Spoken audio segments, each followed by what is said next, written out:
देखिए, ये 20 महीने का जो ये जिक्र कर रहे हैं ना, शायद ये भूल जाते हैं कि 15 साल बिहार की जनता ने इन्हें और इनके परिवार को देने का काम किया। और उन 15 सालों में जो इन्होंने बिहार को बर्बाद करने का काम किया, परिणाम स्वरूप आज भी कई बिहारी जो उस वक्त बिहार से पलायन करके गए थे, पीढ़ियां बीत गई पर वो वापस नहीं आ पाए उनके जंगल राज की वजह से। तो ऐसे में जब वो 20 महीने का जिक्र करते हैं तो एक बार अपने परिवार के ही नेतृत्व में जो 90 का दशक था उसको याद कर लें। और उसको याद करना जरूरी है क्योंकि उस दशक ने जो बिहार के हालात किए थे, आज भी उस खाई को भरते हुए दशकों बीत गए हैं और उसके जिम्मेदार सिर्फ राष्ट्रीय जनता दल, इनकी पार्टी और इनके परिवार का नेतृत्व ही रहा है, जिसकी वजह से आज भी बिहार बनिस्पत राज्यों के अगर उस ऊंचाई पे नहीं पहुंच पाया, उसका जिम्मेदार वो 90 का दशक रहा है। और ये आज की तारीख में जो यंग वोटर्स हैं, खास तौर पर जो फर्स्ट टाइम वोटर्स हैं, जिन्होंने शायद वो 90 का दशक नहीं देखा होगा, जो 2005 के बाद पैदा हुए होंगे और 2025 में पहली बार वोट डालने जा रहे होंगे, उनको ये जानना जरूरी है कि क्या था वो 90 का दशक और क्यों उसको जंगल राज के नाम से कहा जाता है। किस तरीके से लूटमार, हत्या, अपहरण, डकैती, महिलाओं के साथ बलात्कार, बच्चों तक की हत्या, निर्मम हत्या किस तरीके से दिन दहाड़े खुलेआम की जाती थी, जिसकी वजह से देश में ही नहीं विदेशों तक बिहार को बदनामी झेलनी पड़ी, जिसकी वजह से आज भी बिहार और बिहारियों को एक गलत दृष्टि से देखा जाता है दूसरे राज्यों में, दूसरे देशों में। तो उसके जिम्मेदार तो यही रहे थे। तो अब एक और 20 महीना लेके क्या करना चाहेंगे? और बर्बाद करना चाहेंगे? जितना इनको और इनके परिवार और इनकी पार्टी को करना था पहले ही कर चुके हैं। इलेक्टोरल रिवीजन हो रहा है बिहार में। तेजस्वी यादव कह रहे हैं कि लोकसभा में क्यों नहीं करवाया गया था इन सब चीजों को, विधानसभा में क्यों हो रहा है ये सब? रिप्रेजेंटेशन ऑफ पीपल्स एक्ट के तहत 1950 इसके तहत ये प्रोसेस समय समय पर अपनाया जाता है और इसको अपनाना भी जरूरी है, ताकि इसकी आड़ में जो फर्जीवाड़ा होता है, कई बार हम लोग देखते हैं कि अगर किसी का निधन हो गया उसके नाम भी उसमें वोटर लिस्ट में डला होता है, जिसकी वजह से जो सही मतदाता है, जो वोटर है, वो अपना वोट नहीं डाल पाता है। ऐसे में इस प्रक्रिया को और ट्रांसपेरेंट करने की सोच के साथ समय समय पर इस प्रोसेस को अपनाया जाता है।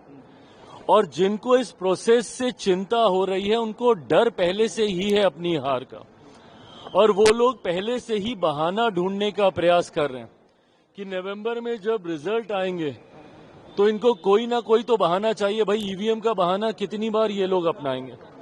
तो अब इनको ये एक और बहाना मिल गया है जिसपे ठीकरा फोड़कर ये अपनी हार की जिम्मेदारी और जवाबदेही से पल्ला झाड़ना चाहेंगे। नहीं दिखा रही है, इलेक्शन कमीशन कह रहे हैं कि कितने सारे कागजात मांगे जाएंगे, बाढ़ का टाइम है बिहार में, कुछ नहीं मिलेगा तो क्या करेंगे उन लोग? जानकारी लेना भाई, उसके लिए जानकारी लेनी जरूरी होगी ना।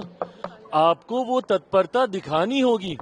जाके पूछिए कौन कौन से फॉर्म्स हैं। 3 तरीके के फॉर्म्स उसमें सामने हैं और उस 3 तरीके के फॉर्म में ये दिखाया जा रहा है कि भैया 2003 से पहले जो लोग मतदाता सूची में थे उनके लिए वो फॉर्म है, जो उसके बाद जुड़े उनके लिए दूसरे तरीके का फॉर्म है। तो आप जाइए, जाकर आप जानकारी लीजिए, देखिए फॉर्म में क्या है क्या नहीं। पर इतनी मेहनत तो ये लोग करेंगे नहीं क्योंकि ये पढ़ाई लिखाई का काम है, उससे ये इनकी पार्टी थोड़ी दूर ही रहती है। पश्चिम बंगाल में कलम बांट रहे हैं, बिहार के युवाओं को हम कलम देंगे, सरकार हम लोग कलम देंगे, युवाओं को रोजगार देंगे, बहालियां रोकेंगे। अच्छी बात है, पर अगर यही सोच 90 के दशक में दिखाई होती तो आज इसकी पहल करने की चिंता कम से कम इनको नहीं करनी पड़ती। बंगाल में रेप हुआ है, देखिए, बंगाल में जिस तरीके से एक अराजकता की परिस्थिति उत्पन्न हो रखी है, भयावह स्थिति बनी हुई है वहां पर, ये लोग दूसरे राज्यों पर तो उंगली उठाने से पहले 1 मिनट नहीं सोचते, पर अपने गिरेबान में झांककर इनको देखने की जरूरत है। आज भी आजादी के इतने वर्षों के बाद सबसे ज्यादा चुनावी हिंसा अगर किसी राज्य में होती है तो वो बंगाल में ही होती है।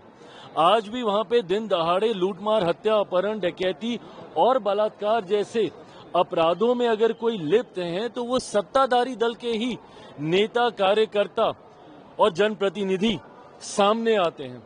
ऐसे में जिस तरीके से एक अराजक परिस्थिति वहां पे बनी हुई है, मैं तो बल्कि केंद्र सरकार से आग्रह करूंगा कि नहीं संभव है भैया वहां की सरकार से उस राज्य को संभालना। वहां पे राष्ट्रपति शासन लगाना चाहिए और उसके तहत ही हम लोग को चुनाव में जाना चाहिए ताकि चुनाव शांतिपूर्वक तरीके से पूरे किए जा सके। बिहार में आयोग बने हैं, उसको लेकर लगातार नेता प्रतिपक्ष तेजस्वी यादव सवाल पूछ रहे हैं कि क्या दामाद आयोग के बाद बहनोई आयोग, मेहरारू आयोग भी बनेगा? उनके जमाने में जब उनकी सरकार थी, आयोग बन गए होते तो मुझे लगता है उसके माध्यम से कई ऐसे कार्य हैं जिनको आज सुचारू रूप से आगे बढ़ाया जा सकता था, जो बिहार के विकास में एक महत्वपूर्ण योगदान देते। और ये जब दूसरों के ऊपर उंगली उठाते हैं तो उनको इतना भी याद करना चाहिए कि उनके परिवार के कितने सदस्य कहां कहां, किस किस पद पर, किस किस सदन में मौजूद हैं और रहे हैं। वो तो उस परिवार से आते हैं कि जब अगर उनके पिता को जेल जाना पड़ता है तो उनकी माताजी को मुख्यमंत्री बनाया जाता है। वो किस कानून के तहत हुआ था किसी को नहीं पता।